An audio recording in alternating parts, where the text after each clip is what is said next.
ఇది చాలా interesting question. NDA అభ్యర్థికే చంద్రబాబు గారైనా పవన్ కళ్యాణ్ గారైనా వైసీపీ అయినా అందరూ కలిసి మద్దతు ఇస్తున్నారు. ఒక్కొక్కరి గురించి మాట్లాడదాం.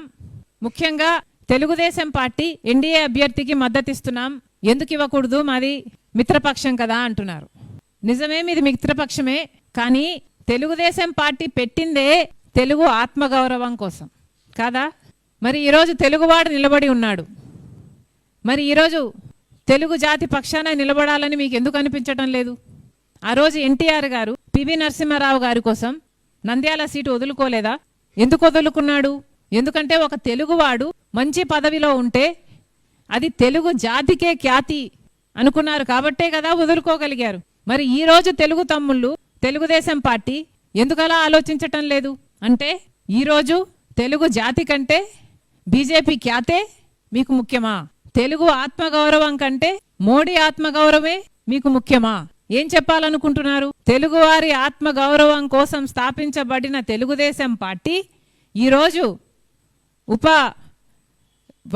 వైస్ ప్రెసిడెంట్ పోస్ట్కి ఒక తెలుగువాడు నిలబడితే వారికి సపోర్ట్ ఇయ్యారంట. నిస్సిగ్గుగా మాది మిత్రధర్మం, మిత్రపక్షం కాబట్టి మేము ఇవ్వము అని చెప్తున్నారు. పోనీ వైసీపీని తీసుకుందాం. వైసీపీ అయినా తెలుగువాడు, మీ సామాజిక వర్గానికి చెందినవాడు, మరి ఎందుకు మీరు మద్దతు ఇవ్వటం లేదు? ఒక్క కారణమైనా చెప్పారా? మోడీ గారి పుత్రుడు జగన్మోహన్ రెడ్డి గారు అన్న విషయం ప్రపంచం అంతటికీ తెలిసిన రాజశేఖర రెడ్డి గారు కొడుకు కాబట్టి, రాజశేఖర రెడ్డి గారు ఎప్పుడు బీజేపీకి మద్దతు ఇవ్వలేదు కాబట్టి, బీజేపీ వ్యతిరేకించారు కాబట్టి, జగన్మోహన్ రెడ్డి గారు రాజశేఖర రెడ్డి గారి కొడుకులా అండగా నిలబడతారు అనుకున్న సామాజిక వర్గాలన్నీ ఇప్పటికి మోసపోయాయి.